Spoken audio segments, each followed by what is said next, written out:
El ejercicio número 5 del trabajo práctico de circuitos magnéticos dice lo siguiente. El circuito magnético de la figura está construido por un material ferromagnético cuya curva de magnetización B-H es la que se muestra en la figura. El circuito magnético tiene una columna central de sección 50 centímetros cuadrados, es decir, esto de acá tiene 50 centímetros cuadrados, mientras que el resto de los tramos es de sección de 25 centímetros cuadrados. Punto. El entrehierro de la columna central tiene una longitud de 5 milímetros. Se desprecia el efecto borde del entrehierro. Si se considera que la cantidad de vueltas N1 es igual a N2 y es igual a 400 espiras, calcular las corrientes I1 igual a I2 para producir un flujo magnético de 5 miliweber en el entrehierro. Lo primero que vamos a hacer, ya tengo anotados los datos del ejercicio, es dibujar el circuito símil eléctrico para el circuito magnético de la figura. Es decir, yo voy a tener algo parecido a esto, ¿sí? Acá voy a tener una fuerza magnetomotriz N1 y 1 que va a alimentar una reluctancia R1 de la columna de la izquierda, una reluctancia de la columna central, una reluctancia del entrehierro, en paralelo con la reluctancia de la fuerza magnetomotriz 2, y cierro el circuito. Acá voy a tener R2, acá reluctancia de la columna central, acá reluctancia del entrehierro, acá N1 y 1 y acá tengo N2 y 2. El sentido de las fuerzas magnetomotrices me las da el dibujo, ¿sí? Si yo tengo la regla del tirabuzón de la mano derecha en la columna de la izquierda, vemos que el flujo magnético va a ser en este sentido, ¿sí? Y el flujo magnético en la columna de la derecha, debido a la bobina N2, también es en este sentido. O sea, yo voy a tener acá flujo 1, flujo 2. ¿Listo? Y obviamente los dos flujos se van a unir en este punto, de manera que me den un flujo magnético en la columna central de esta naturaleza. Bien, esto también lo podemos escribir y podemos decir lo siguiente, ¿no? Que el flujo 1 lo voy a dibujar acá en verde. Acá tengo flujo 1, acá tengo el flujo 2 y acá voy a tener el flujo de la columna central. ¿Listo? Entonces escribimos esto, decimos que el flujo de la columna central es igual a flujo 1 más flujo 2. Pero, por otro lado, nos dicen que el flujo de entrehierro es igual a 5 miliweber. Por tanto, el flujo de la columna central, que es igual al flujo del entrehierro, es igual a 5 miliweber. Y esto va a ser igual, como las corrientes son iguales, las cantidades de vueltas son iguales, voy a tener que flujo 1 es igual a flujo 2 y es igual a flujo. Por tanto, el flujo de la columna central es igual al flujo del entrehierro, igual a 2 veces el flujo total, igual a 5 miliweber. ¿Listo? Bien. Por otro lado, vemos que debido a las caídas de tensión en el circuito, voy a tener que N1 y 1 es igual a H1L1, que representa la caída magnetomotriz en la reluctancia 1, más H de la columna central por la longitud de la columna central más H del entrehierro por la longitud del entrehierro. Esto se debe a esta parte, ¿no? Es decir, yo agarro esta malla.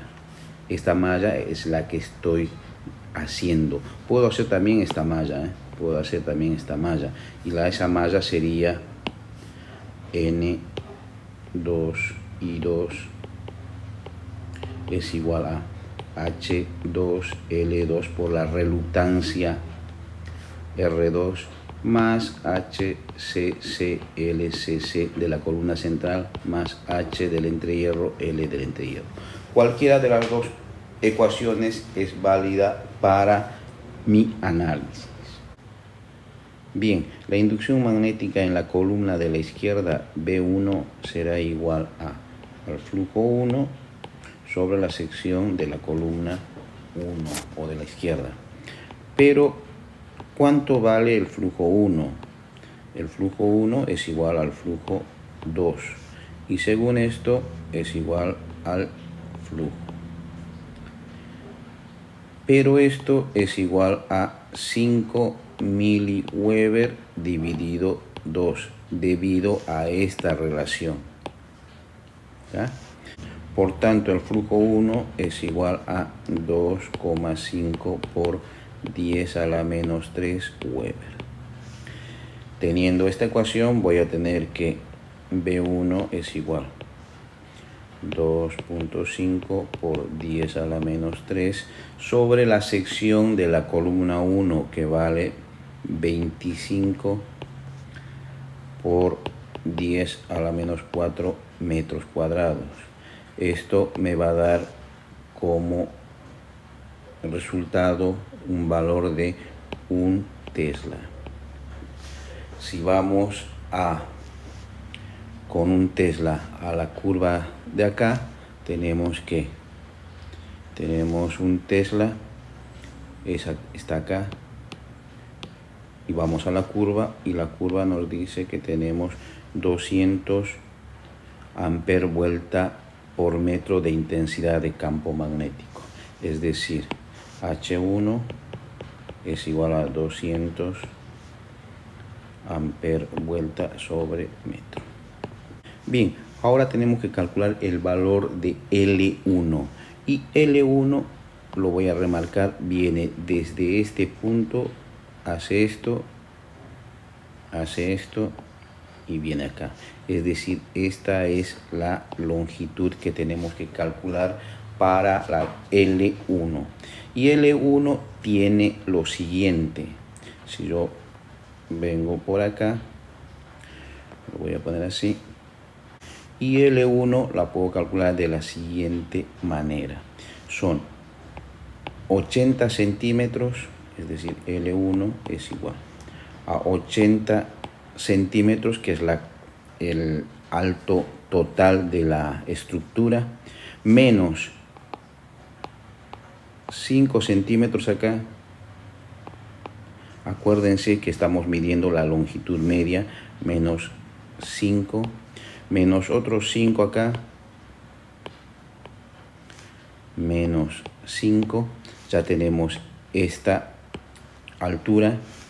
Y después tenemos que ver estos tramos, estos de acá, que serían más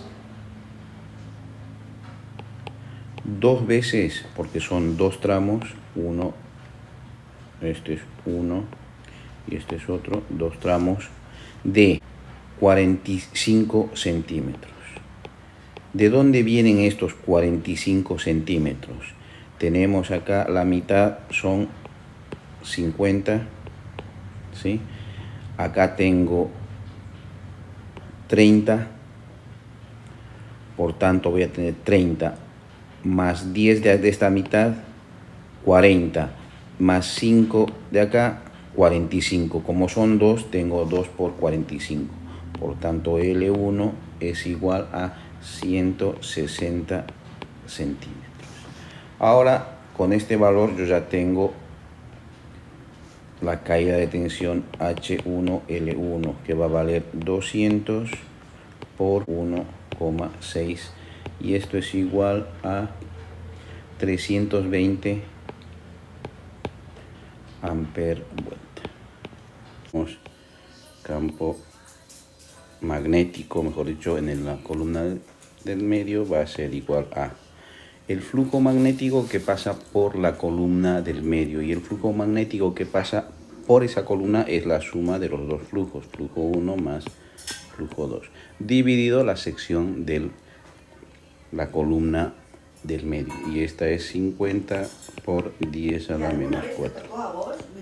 Esto es igual a 5 por 10 a la menos 3, 50 por 10 a la menos 4. Y esto es igual a 1 Weber por metro cuadrado. Si vamos a la curva, este valor de 1 Weber por metro cuadrado corresponde a también 200, ¿no? Es decir, venimos para acá y vamos hacia acá. Entonces tenemos que la intensidad del campo magnético HCC va a ser igual a 200 amper vuelta sobre metro. ¿Listo? La longitud de la columna central es igual a, nuevamente, 80 menos 5 menos 5, y es igual a 70 centímetros. Por tanto, HC LCC estamos un día de calor, es igual a 14 grados, otro día estamos 200 grados, y otro día bajamos a 6 grados. Por 0,7. Y esto es igual a 140 amper vuelta. Bien, ahora vamos a calcular el campo magnético en el entrehierro. Y como no hay efecto de borde, por tanto el campo magnético de entrehierro es igual al campo magnético de la columna central. Y esto lo definimos como la permeabilidad del vacío por la intensidad de campo magnético en el entrehierro. Despejamos esta intensidad de campo magnético y vamos a tener que esto es igual a al campo magnético de la columna central dividido la permeabilidad del vacío. Esto es igual a 1 Tesla dividido 4pi por 10 a la menos 7. Y esto me va a dar como resultado 7,96 por 10 a la 5 amper vuelta sobre metro. ¿Listo? La longitud del entrehierro viene de dato en el ejercicio, es igual a 5 milímetros, que puedo escribir como 5 por 10 a la menos 3 metros. Bien, entonces ahora ya puedo determinar la caída de tensión magnética en el entrehierro. Y esto es igual a 7,96 por 10 a la 5 por 5, 10 a la menos 3. Y esto es igual a 3.980 amper vuelta. ¿Listo? Como ya tenemos todos los datos para poder utilizar la fórmula que escribimos acá, o esta de acá, puedo tranquilamente ahora determinar el valor de la corriente en cualquiera de las dos columnas. Por tanto, voy a escribir que I1 es igual a I2 y esto es igual a H1 L1 más H de la columna central por L de la columna central más H del entrehierro por L del entrehierro sobre N1. Reemplazando valores, voy a tener que Esto es 320 más 140 más 3.980 dividido 400. Por tanto, la corriente I1, que es igual a la corriente I2, será igual a 11.1 amperes.